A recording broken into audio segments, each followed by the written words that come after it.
Shakira!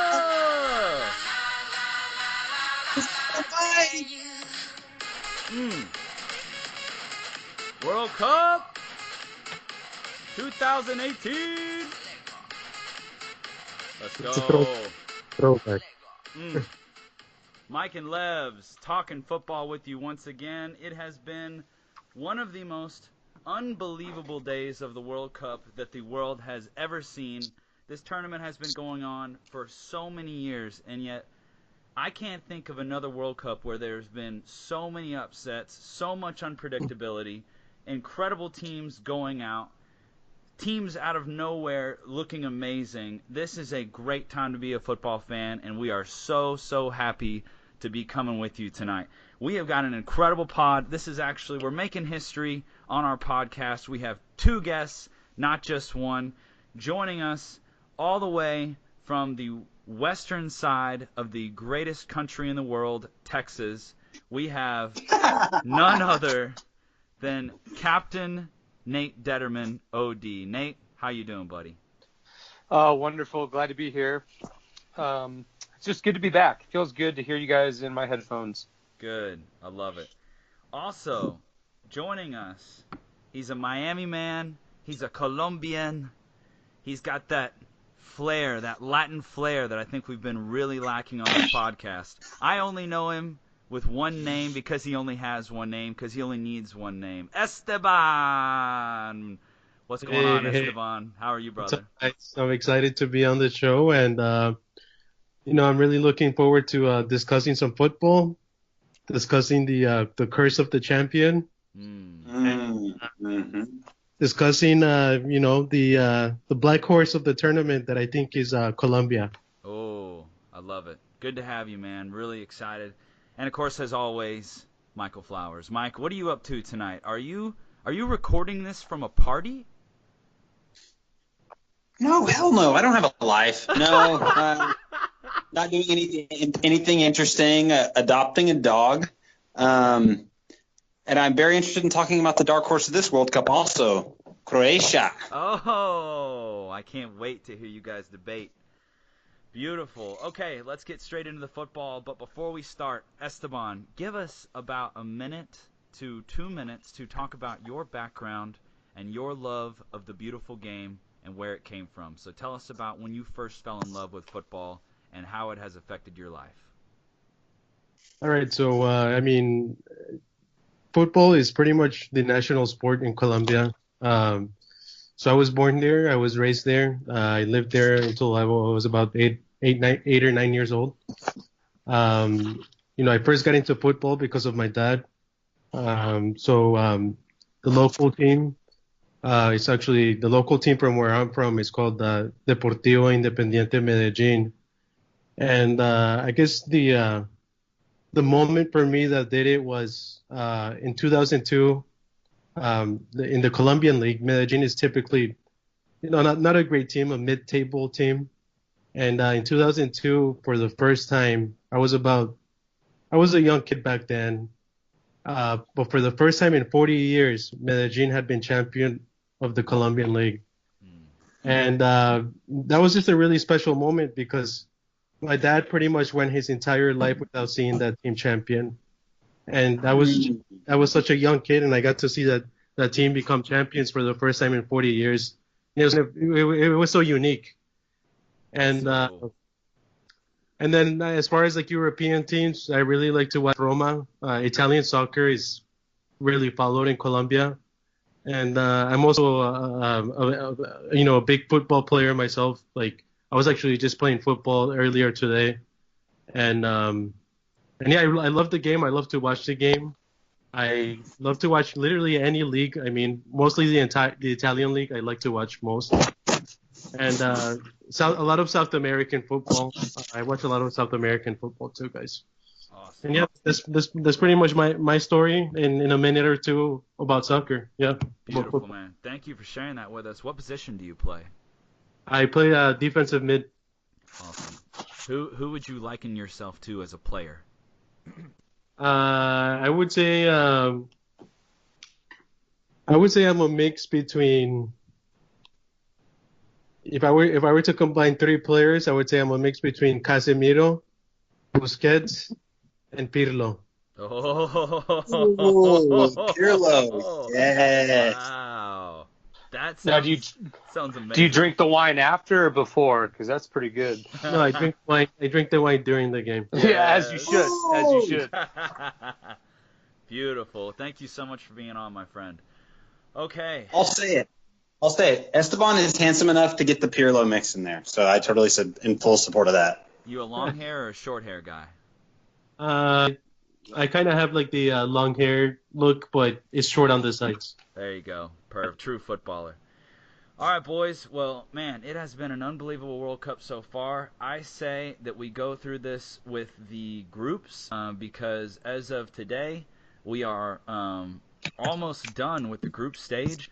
So I think the best way to do this would be to go through the groups and talk about the results, starting with Group A, and talk about where they've ended up, and then I've pulled up here the matches since our last pod. Our last podcast, for the rest of you guys, if you're on your computer looking at the results, we recorded on the 20th, so that means the games on the 21st were the games that we haven't covered yet. So we'll start back reviewing those games as well. But let's start off with Group A and how it's ended up.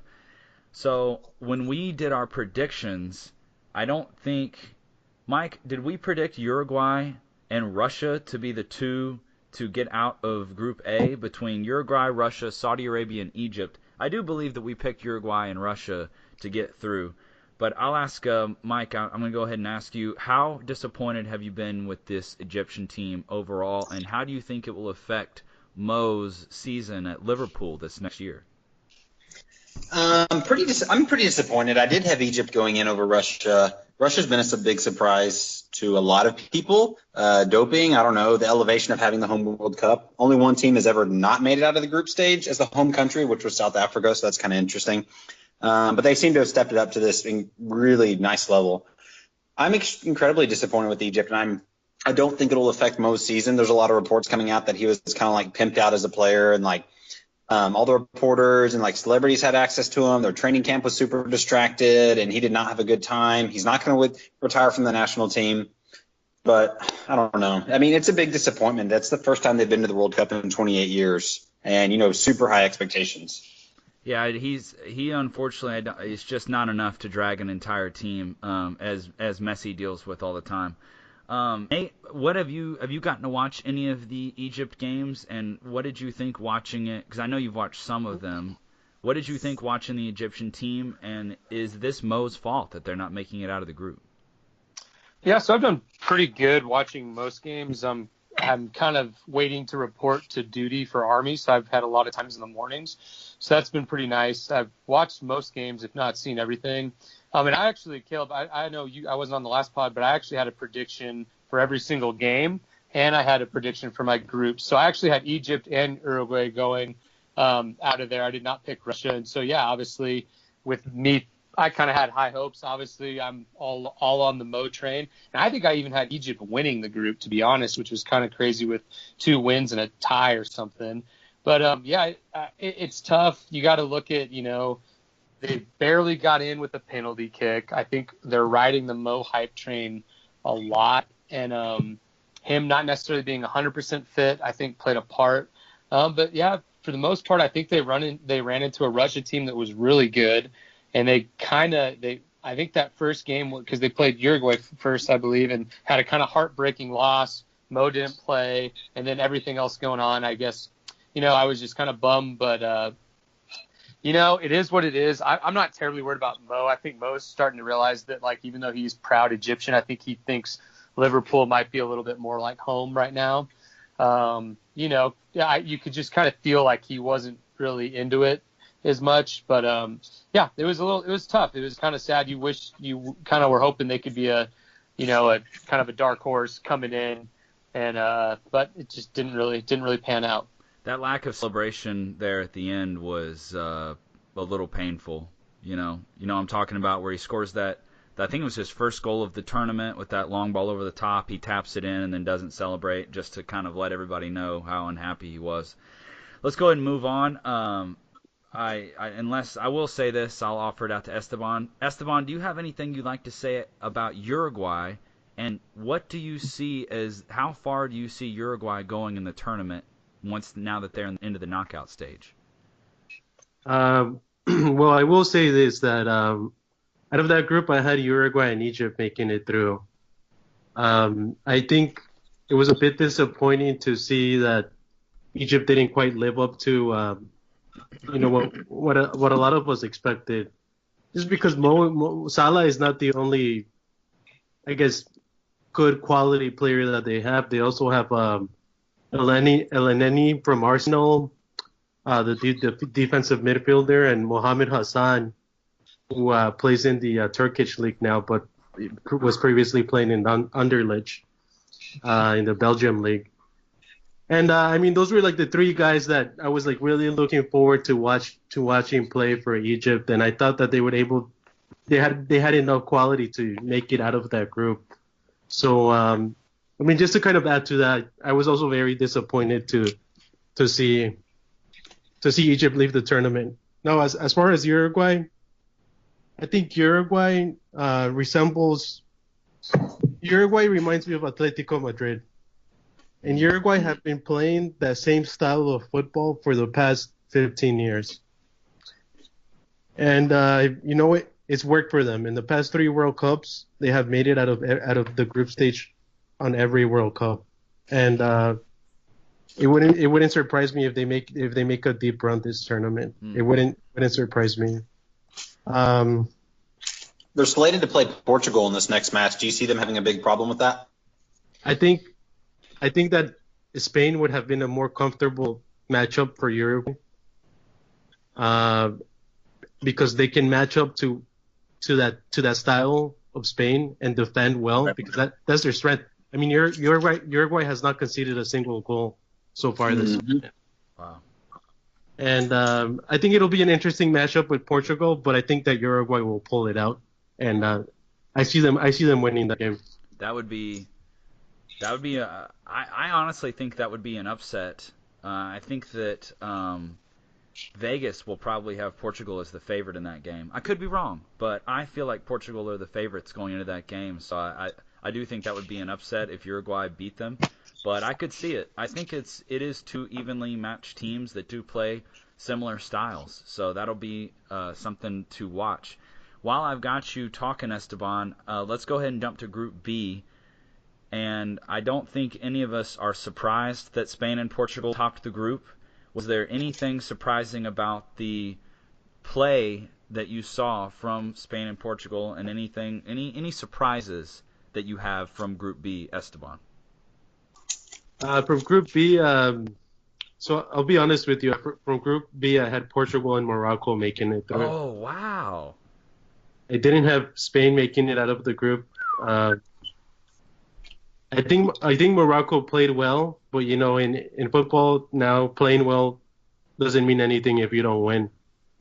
And I think alongside of Peru, Morocco had some of the better football that I have seen so far in the tournament. I think they were a bit unlucky, Luck also has to be on your side. As you can see, I mean, yesterday's game, Argentina. But I definitely saw Spain. I definitely saw Portugal coming out of there. I saw Morocco coming out of there.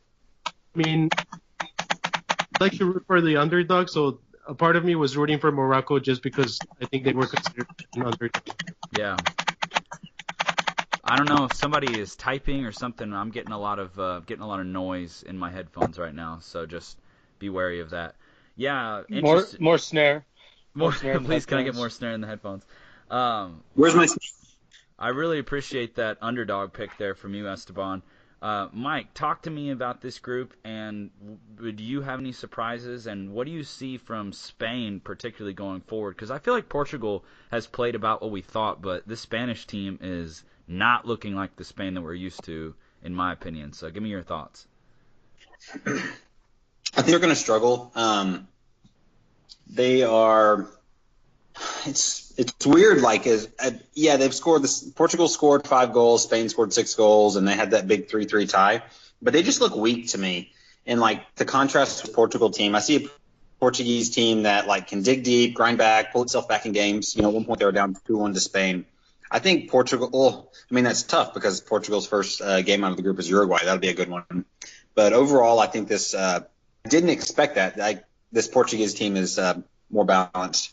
I feel really bad for Morocco, kind of like what Esteban was saying. They played like some really progressive football, but unfortunately, that first match in the World Cup is huge, and it can totally just like ruin your chances. And they gave up an own goal in like the 89th minute or something against Iran, and after outplaying them, you don't put away your chances. It's the surprising thing in this group is I had a lot of fun watching Iran play. I had fun watching them play Portugal and Spain. Like it's a group of guys like not highly rated, doesn't often make the World Cup, and they dug deep and fought against these teams, and they. If you like watching teams park the bus, then you don't like football.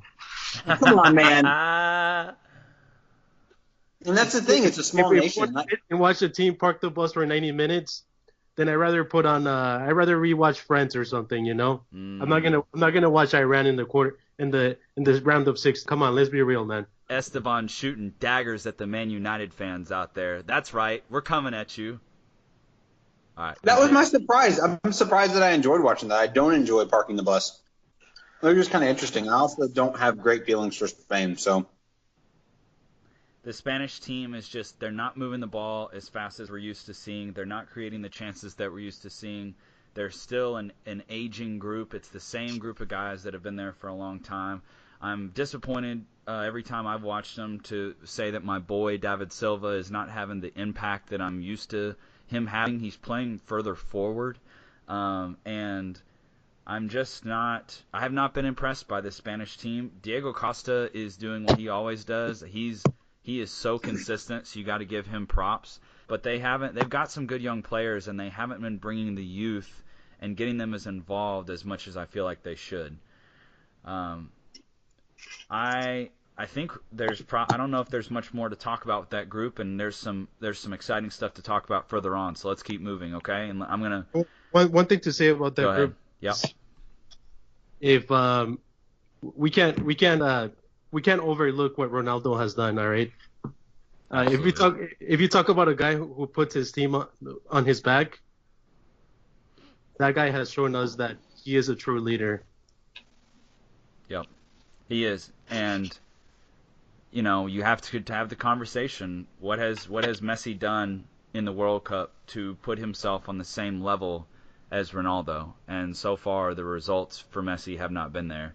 I'm Team Messi, so it hurts me to say that. But Ronaldo, he's a big game player consistently.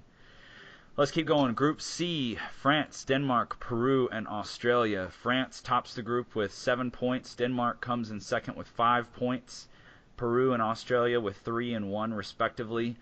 France are finding a way to win even when they're not doing it in a beautiful manner. Nate, talk to me about France. How do you feel about them? Are you higher on them or lower on them than you were coming into this tournament? Well, I think it's kind of fun to you see the talent and you're like, okay, they got to get something going here. And I think with France, and I might be wrong, but like in the past, like their team just wasn't like vibing, or like they just didn't really like look like they wanted to be there. They kind of had like the Spain syndrome of like, we got all these superstars, but we don't really know what to do with it. But they look like they're having fun, and I think that's kind of a cool thing. You got all these young guys, and then you kind of take a stack and you go like, holy crap, these guys are loaded. And I think it's been pretty fun to watch them, especially with your like those like Mbappe and Dembele's French too, isn't he? Yep.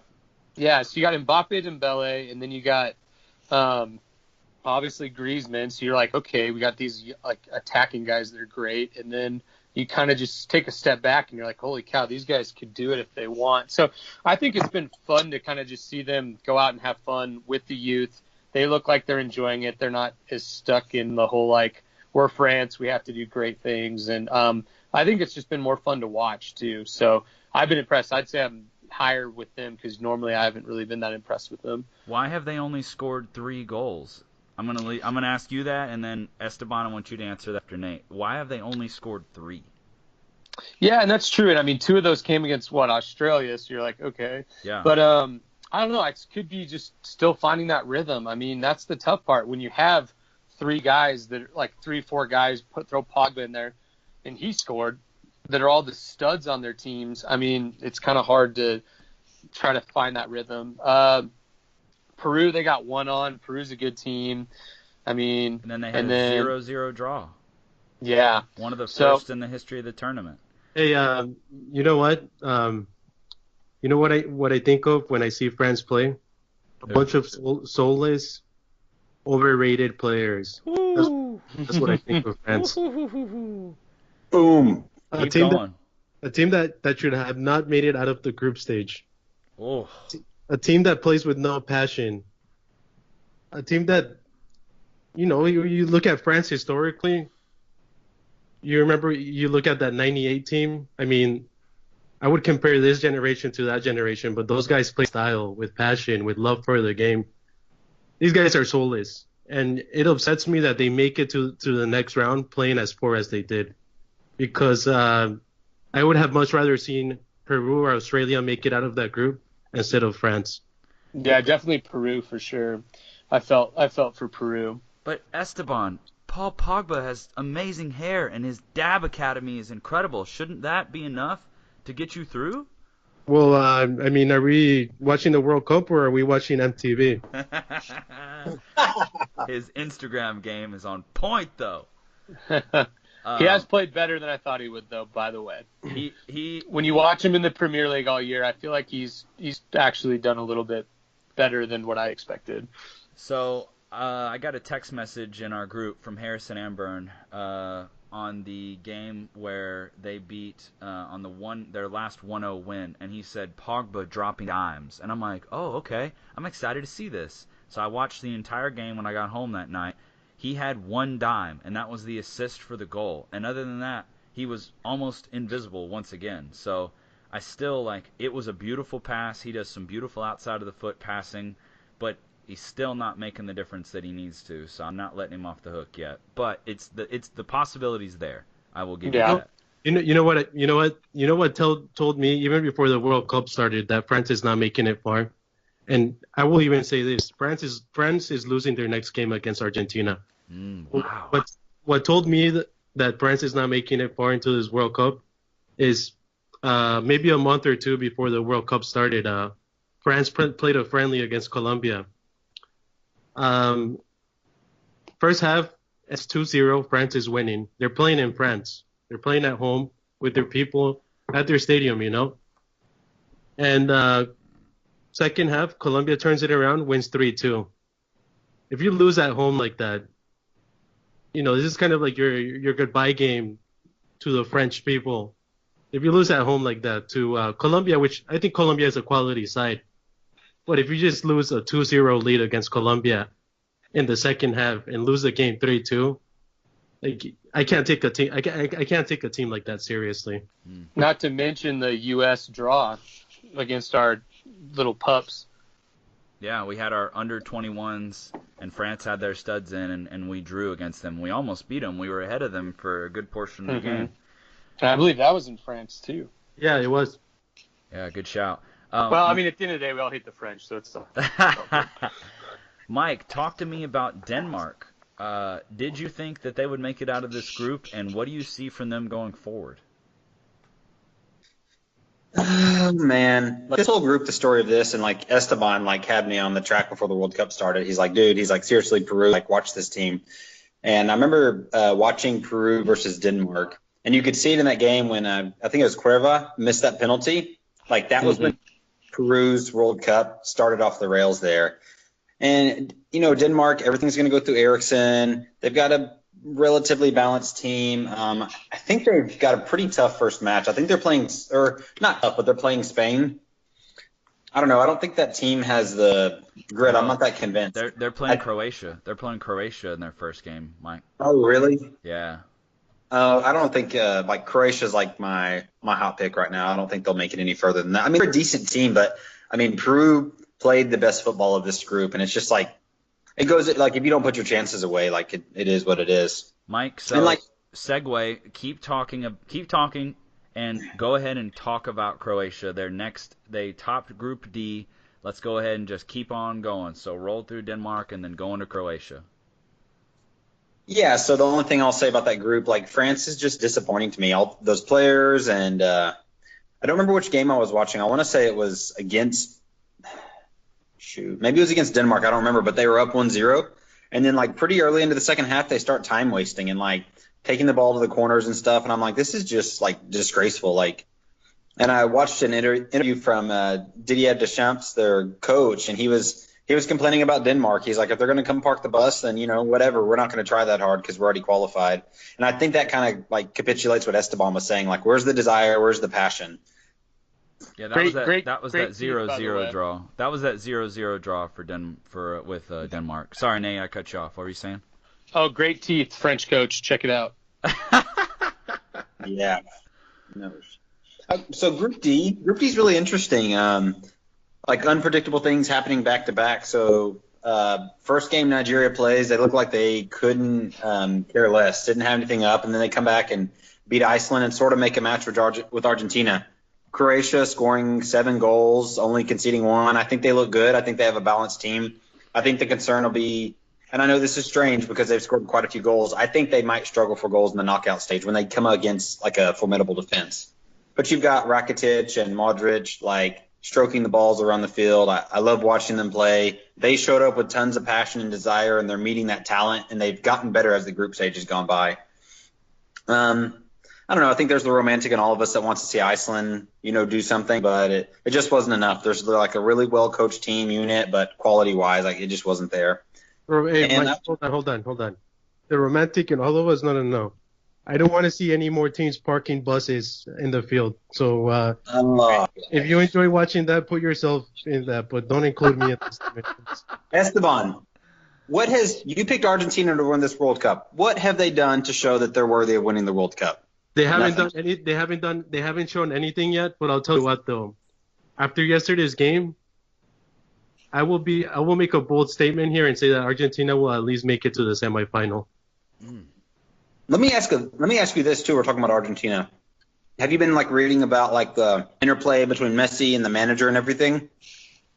So there has been a lot of throughout the day. Actually, what I watch Fox Sports, but Fox Sports the Argentinian channel, because Argentina has their own Fox Sports channel, and pretty much what they have been saying there is that there was so after the loss against Croatia, the day after the players and the coach met with the president of the Argentinian Soccer Federation, and they told the president that they wanted the coach out. They want the coach out, and that we are making the calls from here on out. We are lining up the team, and we are deciding who comes in and who comes out of the game. So, that was all over the news in Argentina, and it was a freaking huge deal. How can these players act like they own the team when they haven't done anything? They have lost 3 finals in a row. How do they deserve to make these kind of calls? So the next day, the players met again with the coach, and they came to somewhat of a compromise. I want to say that lineup was decided by Mascherano. Mascherano decided who started the game. And what the Argentinian press is saying is that they are keeping the coach more or less as just to have a coach figure in the sidelines, but that he is not actually making any decisions about who plays and who comes in and out of the game. Yeah, there's a clip where Messi's kind of on the sideline in this last game, and the coach is leaning over and asking him, do you want me to sub in Kun?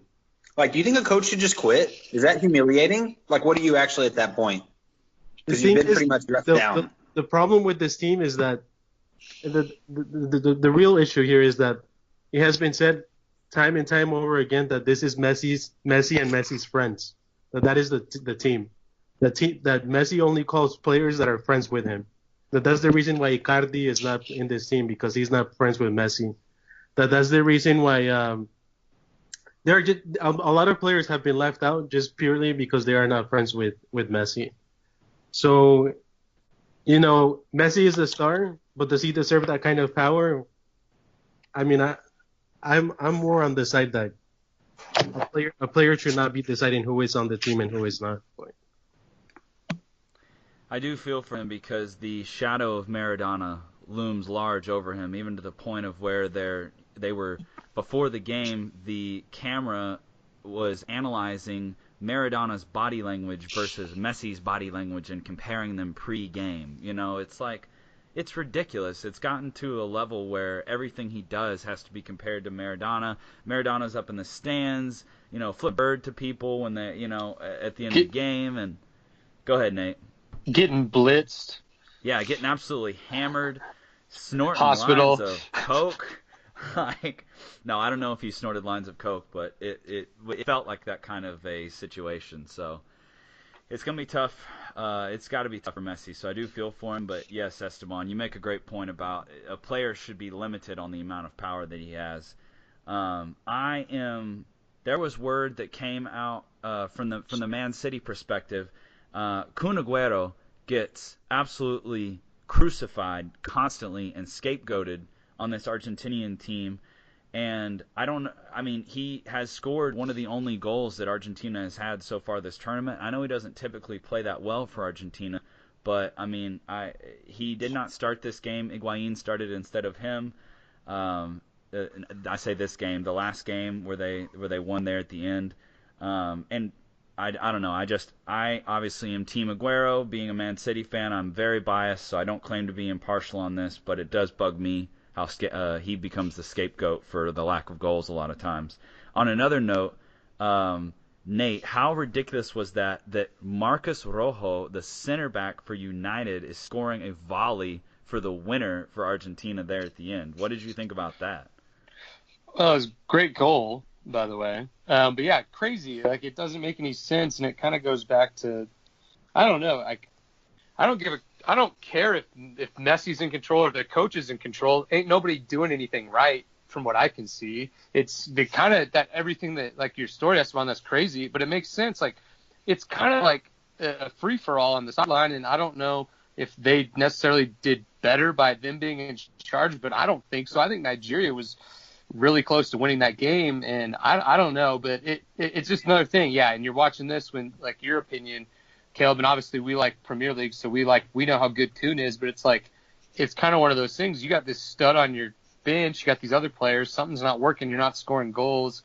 I don't know. It's weird. I'm happy it came together. Like, you kind of want you want Argentina to do well just with all the pressure they have, and like Messi's quit and then he comes back, and I feel for Messi, but man, it sucks. I've always been a Messi guy, and it's like we were talking. It's just kind of like, he needs to step up, and I don't know if it doesn't even look like he doesn't. It's not that he like. I'm trying to think how to say it. It's not that he doesn't want to be a leader. It's just almost like he's over it. Like, you could just tell he's like, here we go, and like blah blah blah blah blah, and like that's what the second game was, and it's just kind of weird. And you expect him to step up, but I don't know. It's an interesting team. I think if they play together in a whole team, and if they play a complete game, I think they're dangerous, but I still don't think we've seen that. And it's tough, and I agree with you when you see Kuhn on the bench, and it's like, well, maybe that would help a little bit, but there's a lot of other things going on too. But I think the real story of Group D is Dejan Lovren, 1 goal, best defender in the world. I don't know.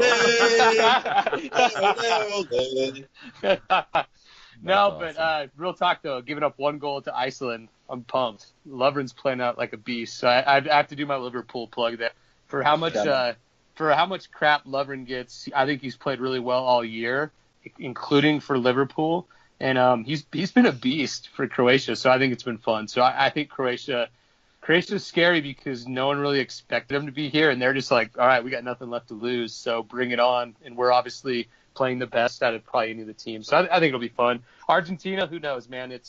I want them to do well. They're stacked. It's just, you can tell there's a lot of other stuff going on.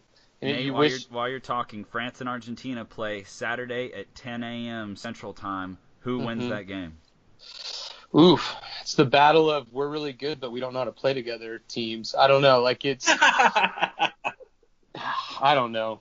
I think you need to ask that to Messi. I think if Messi shows up and he gets these guys together and they figure some stuff out, I think they got a chance. But at the same time, it depends what France shows up. So I'm gonna go with France. I'm gonna do it. You guys have been.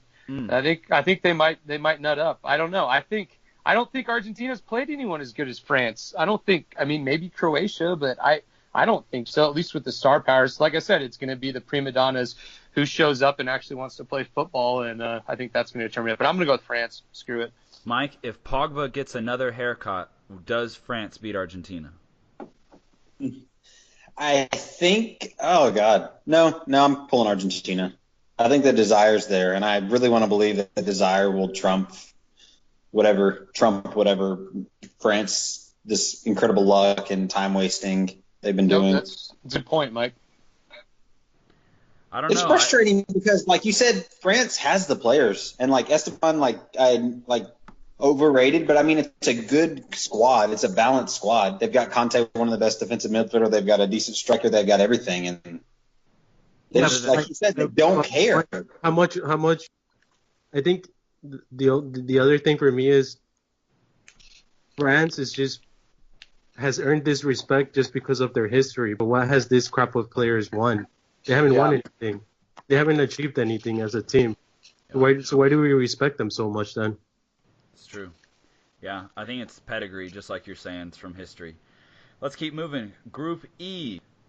Brazil tops the group. Neymar cries often, and we don't know why.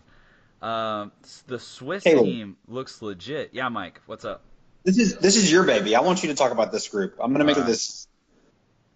I have watched every single Brazil game, start to finish. They are my team. They are who I'm rooting for. I have all my Brazil kits. I think I have 4 or 5 of them. I've been wearing them religiously. And I am disappointed by the lack of chances that they are creating. This team is better than they have showed so far. They look weak at the back, which I think everyone knew coming in, and that is historically an issue that Brazil has. Alisson has played well, but overall the center backs and I just lumped the fullbacks in there as well have underperformed, have been spaced out. Have not been switched on all game, and so they are capable of giving up some goals. Although it's only been 1 goal against, but they just haven't looked super tight at the back every time I've watched them. They will be playing in the next round. They will be playing Mexico. And I tell you what, that is going to be a stiff test. This Mexican team is inconsistent. I'm going to talk about Mexico, for one quick sec. I've been really surprised because they came out, they had that great first game against Germany, and then the result today, that was unexpected for me. I'm sorry that I'm digressing, but that Sweden would beat Mexico 3-0. So back to Brazil, I think it's going to be a test, an intense test against Mexico. I think it's going to be an up and down game, back and forth, and I do believe in Brazil. I think they'll get the win, but it's going to be very, very difficult. One of the things that this Mexican team also, they're chippy. They're not afraid to really get stuck in on a tackle. And Brazil, they have gotten beat up so far in this tournament. They're having some injury issues. Danilo is down, so they're to their third right back, their third choice right back. And so it's definitely going to be interesting. But that's another one of those teams that I'm expecting more out of them. Esteban, talk to me about Brazil. What have you seen, and what do you think that they need to do in order to beat Mexico? I'm not a big Brazil fan. I'm not a big Neymar fan. And overall, I would say I would root for Brazil, but I dislike Neymar so much that I was even hoping that they wouldn't even make it out of this group. I understand that. I'm a Gabriel Jesus fan, but it's hard to watch Neymar because of the constant diving and theatrics. So I'm with you there. But that will be a tough matchup, like you said. And I think I'm going with Mexico on that match. They just have a way to make their opponents uncomfortable. I think in this last game though, Mexico just really came out real flat, and they weren't.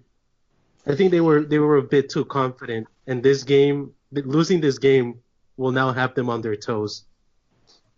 And I mean, aside from the great crop of players that both Mexico and Brazil have, I think this game will also come down to coaching. And I think Mexico has the best coach in the tournament, actually. That's a good shout. Mike, talk to me about Switzerland. Have they surprised you, because you picked Costa Rica to come in second and make it out of this group? I picked Switzerland, so shout out. And what have you seen? Was Mike, were you drinking when you picked Costa Rica? Esteban, I don't want to hear it. You picked Argentina to win the World Cup. Alcohol and doing picks. Guys, come on. Costa Rica looked really good against the United States. Come on. That's the barometer too. Like, I don't think Switzerland should be too much of a surprise. What they did in the last World Cup, I think in their last 2 years, which is like 18 matches, they've only lost 2. They know what they're doing. They've got a solid defense, and they've got a world-class championship player, Xherdan Shaqiri. So Now, I don't know. They're not that fun for me to watch. Go ahead. Yeah.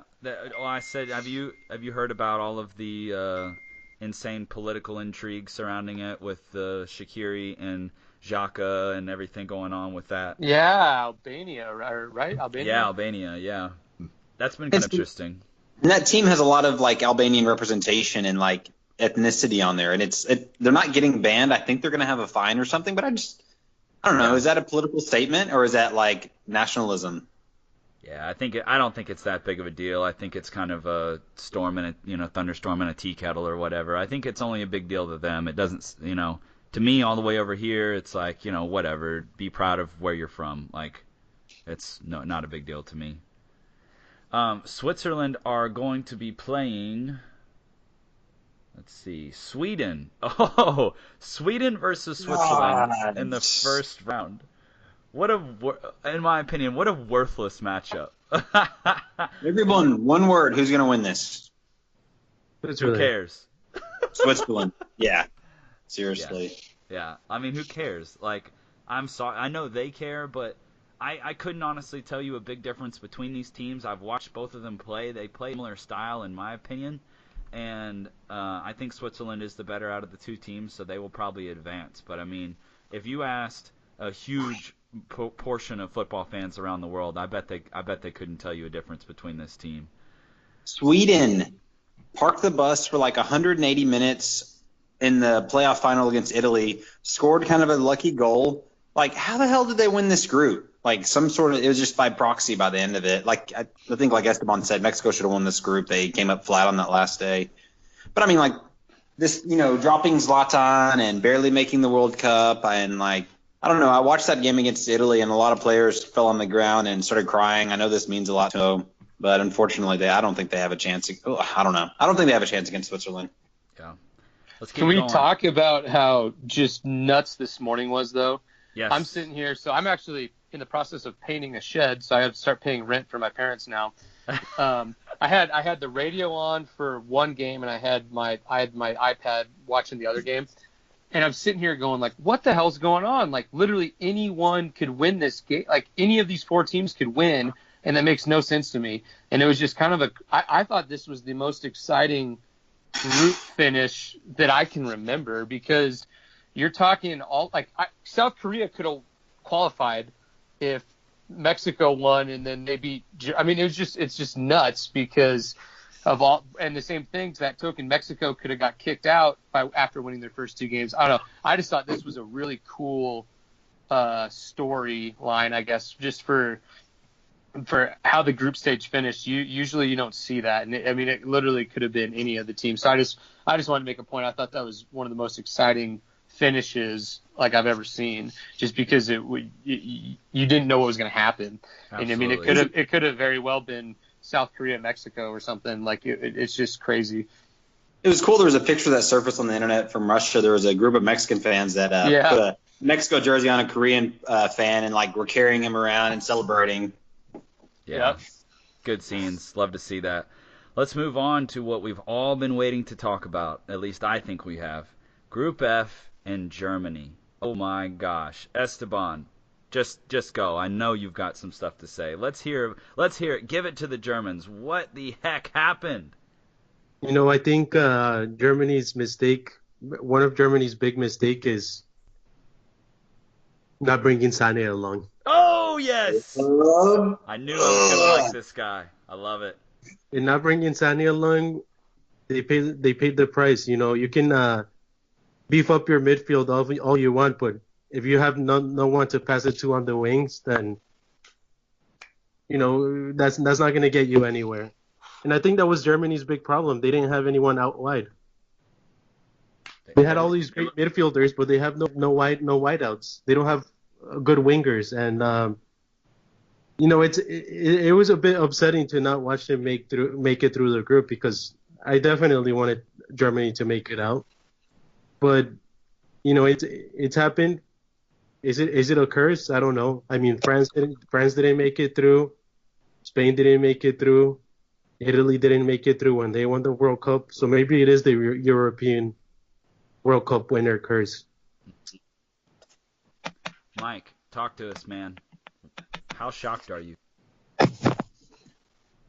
On a 1 to 10 scale, how shocked are you? Pre-World Cup, it's like I'm 9 out of 10, 10 out of 10. After watching them play against Mexico, it's surprising, but I'm not as shocked. Like, what was this German team's plan? Like, kind of pass the ball outside of the box for 30 minutes and then take like a contest shot? I don't know. And then like you and I had this conversation before the World Cup, and Esteban has a good point about the wings and the pace and like the explosion that Sane brings. But I'm like, who is your recognized striker on this team? I mean, Mario Gomez. That's just not. That doesn't meet the quality of this midfield and this defense. And like, Mike, what about Timo Werner? I mean, he doesn't. Does he play striker for his team? I thought he was like more like an attacking mid winger. For Leipzig, I think he does. He plays more of like the false 9 position. Yeah. I don't know. It's interesting. So Yogi Low, June 3rd, I was reading a quote today after their friendlies. He said, if we play like this in the tournament, we don't stand a chance. And sure enough, they did play like this in the tournament. And I thought they were going to be fine. I thought they were going to beat South Korea, and I thought they could get something going and still make a deep run. But it's shocking, and I didn't think it would be this team to follow that curse. I think we all agree that this is a complete failure from the German side. I mean, these guys should be embarrassed to even show up to Germany and show their faces to the German fans. I mean, what a way to disrespect that shirt. I have a question for you, Esteban. Go ahead. I'm sorry. No, to me, this was a complete failure. A complete failure for probably one of the best generations of soccer players that Germany has had. And to South Korea, oh my gosh! I mean, it's insulting to South Korea. I'm sorry to our South Korean fans. I don't mean to insult you guys, but that team, that Germany team should be running rampant over that South Korean team. Mike, what was your question?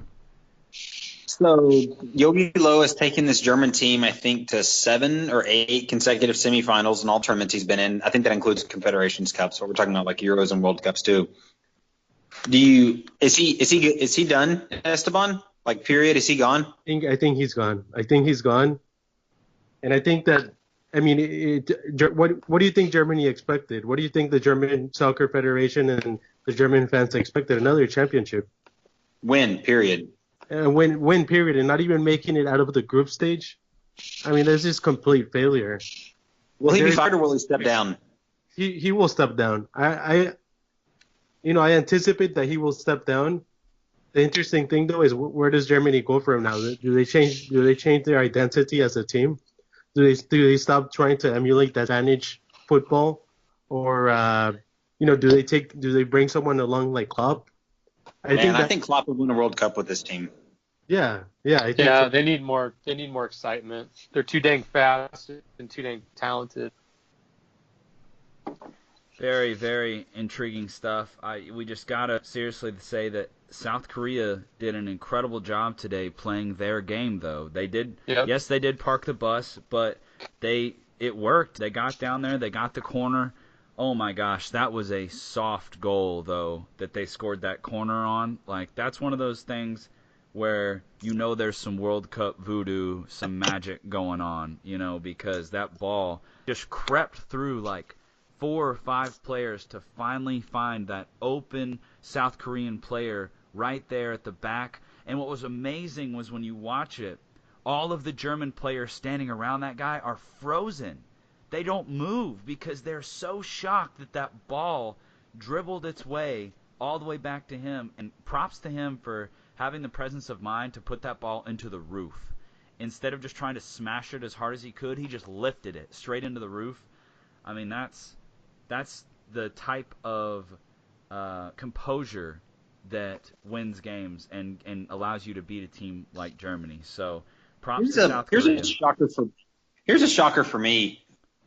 Manuel Neuer has not played a first-team match with this German national team. He's been injured since September. And you've got Ter Stegen, who won La Liga. I mean, we all know Neuer is like his own type of keeper, sweeper keeper, whatever. Ter Stegen started almost every competitive match for Barcelona, won La Liga. Mike, you there? We lost you. Well, we're going to keep moving on. We lost Mike for a second. Hopefully he'll be back. But, yeah, I definitely see his point. But at the same time, I have to say that I'm not surprised that Neuer got the start over Ter Stegen because in Germany especially, and in most teams, hierarchy is a big deal. And, whoever is consistently that keeper, most of the time they keep their spot. So, but I think it would have been a really big shout to have replaced Ter Stegen. So, okay, so that is all of the games that have concluded. All of the groups that have concluded. We've got a full slate of games up tomorrow with Senegal playing Colombia tomorrow at 9 a.m., Japan and Poland at 9 a.m., England and Belgium at 1, and Panama and Tunisia at 1. Esteban, talk to me about Senegal and Colombia, what you expect to see from that game, and just talk to us a little bit about this Colombian team because you're the only Colombian that I know. So give me some insider info. Hey, I'm sorry. Oh, good, you're back. Yeah, you're back, Mike. Nice. Cool. Did you see my tirade by complaining about Ter Stegen? What did I get? I finished it for you, basically saying that I think it would have made sense if they had actually started Ter Stegen, but seniority kind of plays a part in that, don't you think? Like you got to stick with the most senior player. Not if he hasn't played all year, basically. I'm not saying it would have made a difference. I think it's another reflection of low. Like maybe I don't know. But anyways, go ahead, continue wherever you guys. Talk to me about Colombia, Esteban. I want to hear your thoughts. Well, for a lot of my friends that don't watch a lot of South American football, I would compare Colombia to Belgium. Talk about a team that is stacked with quality in every line. Our center backs, Davinson Sanchez plays for Tottenham, starting center back for Tottenham. Jerry Mina playing for Barcelona. Our right back Arias plays for the Dutch team PSV, and he was actually picked as the player of the season for the Dutch league. The left back Mojica plays in the Spanish league for Gijón. Our defensive midfielders, our starting defensive midfielder Sanchez plays for Fiorentina. Our other defensive midfielder Barrios plays for Boca Juniors right now. Next season he will be playing in Tottenham. Cuadrado in Juventus, James in Bayern, Juan Quintero in River Plate, and Falcao that everyone knows in Monaco. And then our bench is equally as stacked with quality in every position. I think that Colombia's first game is not a good game to be judged upon. Losing a player in the third minute of the match, against the Japanese team. Japanese people are naturally I feel like they are naturally built for endurance sports, and them losing that player in the third minute of the match just kind of killed their vibe for that game, and I think they showed their real quality against Poland. I think they showed what they're capable against Poland, and I think tomorrow will be something just like that. I think tomorrow it's going to be a win, and it's going to be a statement win. I predict Colombia another 2-0, 3-0 win tomorrow. Mike, I know you're high on Senegal.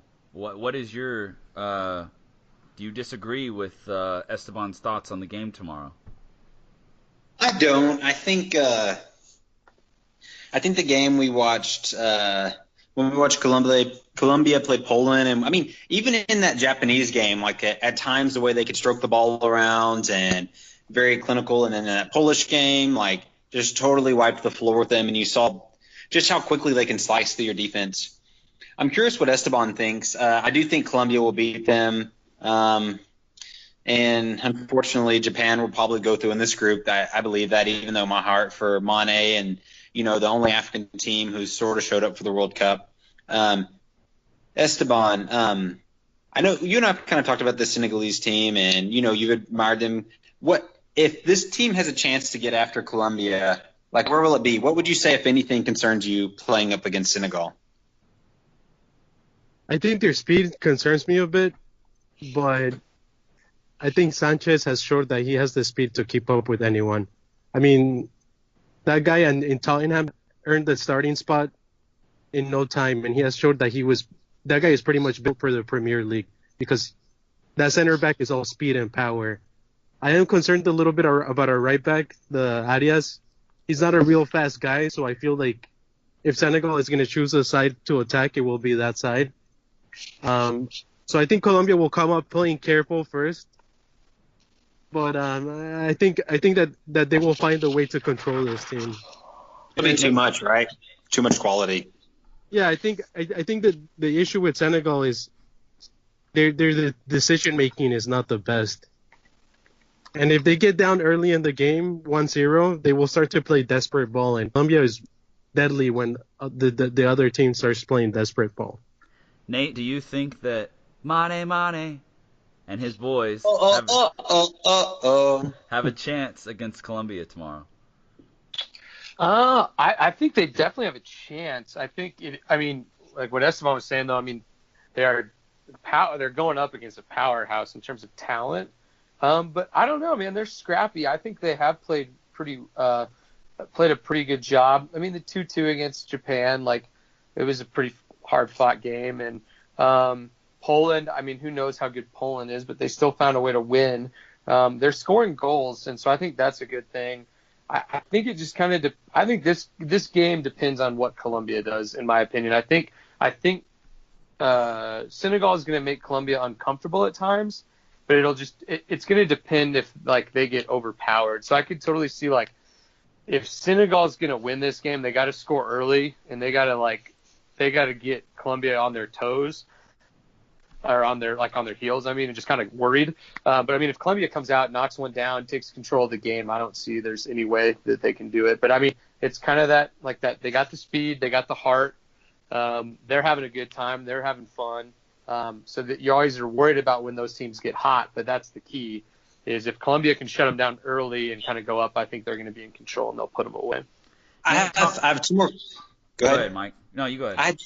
I had two more questions because I got the Colombian expert on here. I'm sorry to interrupt. Good. Two things, Esteban. I remember before the 2014 World Cup, I remember the coach saying, like, this is the World Cup where Colombia come out and make their mark and step up with the big boys, basically. My two questions for you. So Falcao did not take a part in that World Cup, or he was injured. I can't remember. Is this team better because of him, or is this team better is my question. And also, will Colombia, do you see them bettering that finish than what they had in 2014?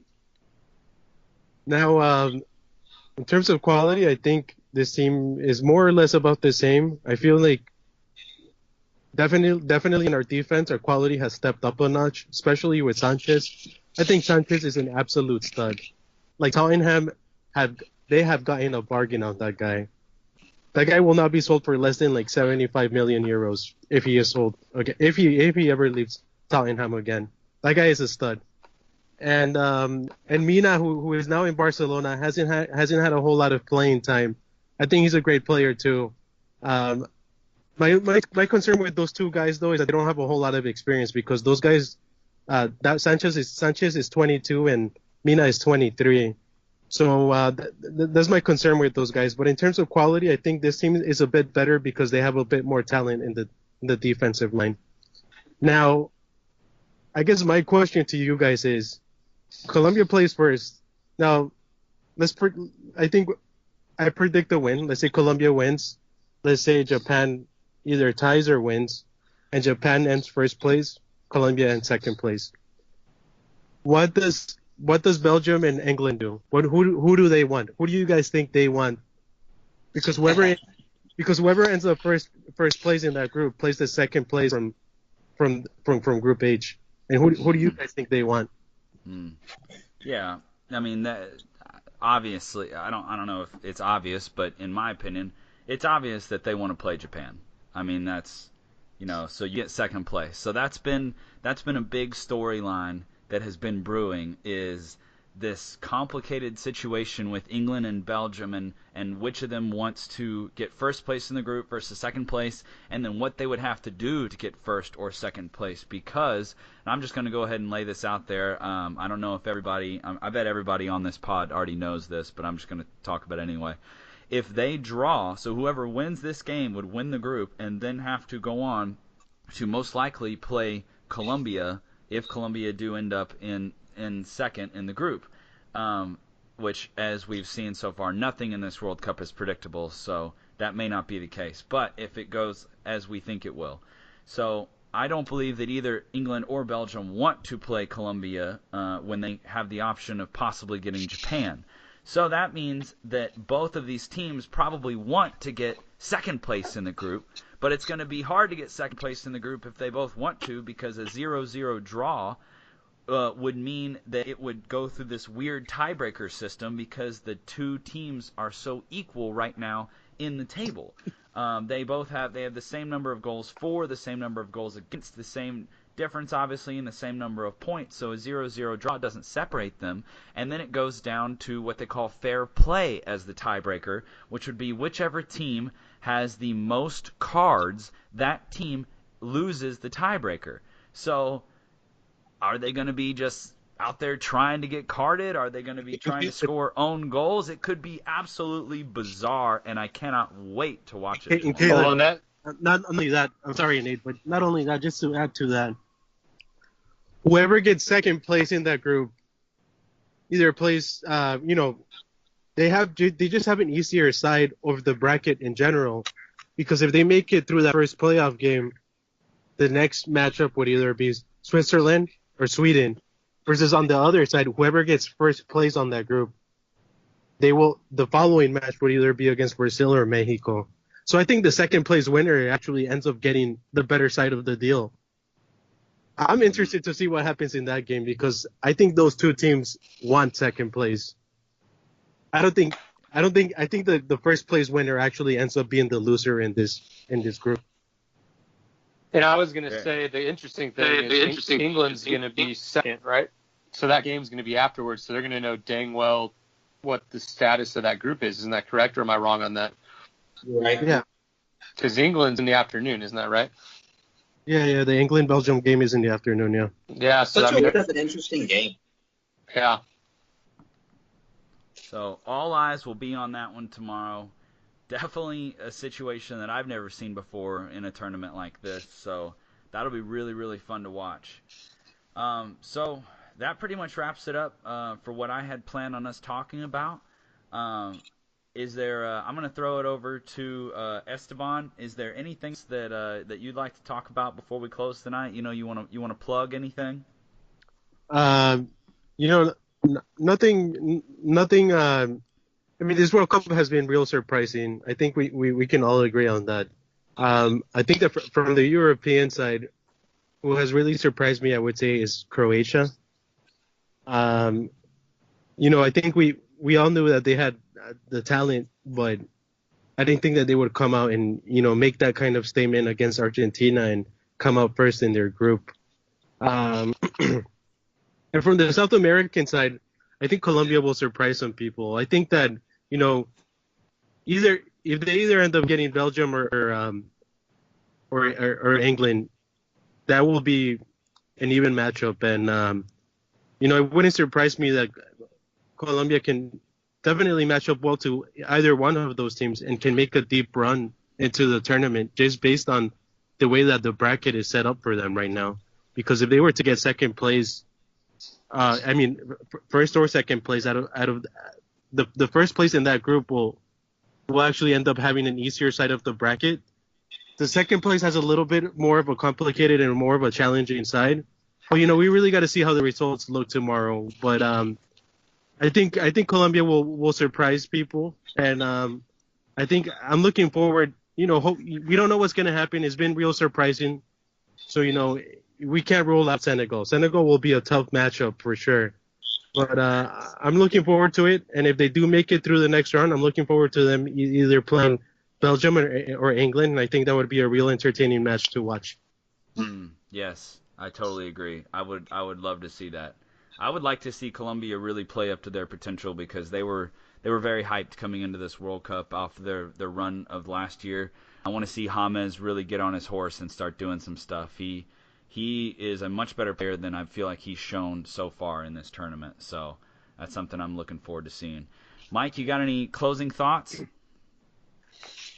No, I just can't wait to see. I think Croatia is steadily up their game, and I can't wait to see what they do. I second everything Esteban says on that. And I am a huge fan of this English manager, Gareth Southgate. He's just not interested in any of the nonsense. And he's an ex-English international player. He puts the best team out there that he thinks. He drops players as he sees fit. And they asked him about a couple days ago, they asked him kind of the same thing we're talking about. And he said, I'm going to be curious to see if he sticks to his word. He said, we will not be concerned with anyone else's results. Our goal is to always win the game. And that'll be really interesting to see how that Belgium-England game plays out. Absolutely. Very cool. Nate, you got anything to add before we get out of here? I think that's pretty good, but I'll do a couple quick things. Another one that's fun is whoever gets second place in that bracket gets to play either Sweden or Switzerland if they beat the other team. So that's kind of extra hilarious. I know you guys were pretty much noting that, saying they have an easier road, but it's just kind of like, holy cow. Seriously, yeah. Yeah. And then potentially Croatia, Denmark. I mean, it's just interesting. But I think they're going to go out there and want to win. I mean, you have to play like that, but they're going to know where they stand. So it'll be an interesting, fun thing. I thought I'd just run through a couple of quick stats I pulled up that I thought were cool on FIFA.com. Top scorers right now: Harry Kane, Lukaku, and Ronaldo. Lukaku and Ronaldo both have 4. Harry Kane scores when he wants. He has 5. Proud of him. I think you just see. We know he's solid in the Premier League, but he's done some pretty good things. I'm excited to see him score even more goals. There's been 116 total goals scored, which is kind of cool. Let's see. Average goals per match. I swear on Harry's daughter, he will score more goals. I think so as well. Yeah. I think this is kind of fun. I don't know what they quantify as attacks, but they say Germany was the best attacking with 252 attacks. Obviously, they're not the best finishing. Wow. So they also had a lot of attacks hysterical. when they tried to have fights in Russia, around Russia last time too. Didn't work out for them as well. Boom. From the Army man, of course. Oh, nothing like Germany being in Russia and not victorious. But that's okay. Belgium's top goals. Excited for that. Eriksen's been a beast. He's got the most distance covered. I think that kind of shows just how important he is to that Denmark team, but he's also kind of doing it he's just all over the pitch. So that's pretty cool. Oh, Chow's got the most saves. So I think that could play a big role in Mexico. If they do, with that Brazilian game, if he shows up to play, I think that could be a good time there for them. Other than that, I just thought that would be cool to go through some stats. But I really think it's anyone's World Cup. I think that's what's exciting is, you have your favorites, but I think, we could have a really interesting final, and I wouldn't be too surprised if we had some names that we weren't expecting. I'm probably going to be going for like your England, Belgium, Brazil. I like England and Belgium because of the Premier League, and I think they're actually playing really up to par right now. Brazil's got the fun factor, but I think Croatia can make some noise too. So I'm pretty neutral right now, but I think those are kind of the names I'm going for. And I'm just excited. Esteban, I'd like it if Colombia made a deep run. That could be fun too. I think they got the talent for it. So who knows? I think it'll be good. But I think we've all learned to expect the unexpected here, and I think we're going to have a lot more fun ahead and some more craziness. Heck yes. Nate, thank you so much. Nate, thank you for being on the pod. Esteban, thank you so much, man. Really enjoyed it. You were dropping bombs all night, dude. Thank you. Really appreciate it. Yeah, it was awesome being on, and yeah, I'm looking forward to it. Hopefully we can do it again. Yeah. Beautiful. Thanks, everybody.